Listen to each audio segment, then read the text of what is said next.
Ya Allah, apalah susah soalan ni. Kau buat tarian velocity tu boleh tak? Siapkan kerja sekolah tu cepat. Habis tu nak kena buat serumpun. Ada ketupat, ada Tengok tu, orang cakap dia lawyer buruk. Abu mak lawyer buruk. Dah tak pandai buat velocity pun. Memanglah time raya orang nak raya. Bukan Mak, adik, jangan bergaduh boleh tak? Mami nak meeting dengan klien pun susah ni. Adik ni, Mami, susah sangat nak fokus belajar.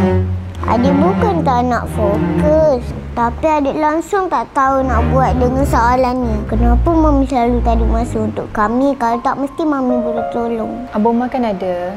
Abang betul adik kan? Umar mungkin boleh tolong adik. Tapi, siapa yang nak tolong Umar? Allah, betul lah. Aku selalu tak ada masa untuk anak-anak. Aku tak boleh harapkan yang mereka ni pandai dalam semua perkara. Umar, adik. Mami minta maaf sebab selalu abaikan Umar dengan adik. Ya, Mami memang terlalu sibuk dengan kerja. Tapi, Mami akan cari cara untuk bagi yang terbaik untuk Umar dengan adik. Okey? Tak apa, Mami. Kami faham. Mami Daddy busy cari duit untuk kami kan?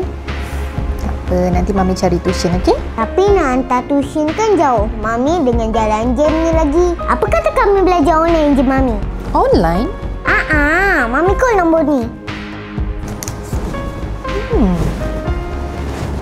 Hello, ini kelas online Neuro Qualify Academy ya? Okey, Mami dah daftar untuk Umar dan adik belajar online kelas dengan Neuro Qualify Academy tau. Nasib baik sempat sebab slot tempat terhad je tau. Lepas ni Umar dan adik boleh belajar je guna tab. Kalau tak faham, boleh terus je tanya teacher, okey? Wah, ya ke Mami? Senanglah kalau macam tu.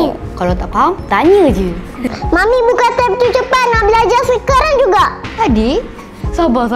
Mami baru je daftar kan? Apalah adik ni. Tak sabarlah tu. Ibu dan ayah, kalau nak register online kelas macam Umar dan Amanda, jangan lupa follow dan hubungi Neuro Qualify Academy sebab slot tempat terhad je tau. Lambat nanti penuh. Tak rugi pun ibu dan ayah spend sikit untuk anak-anak kan? Ingat online, ingat Neuro Qualify Academy.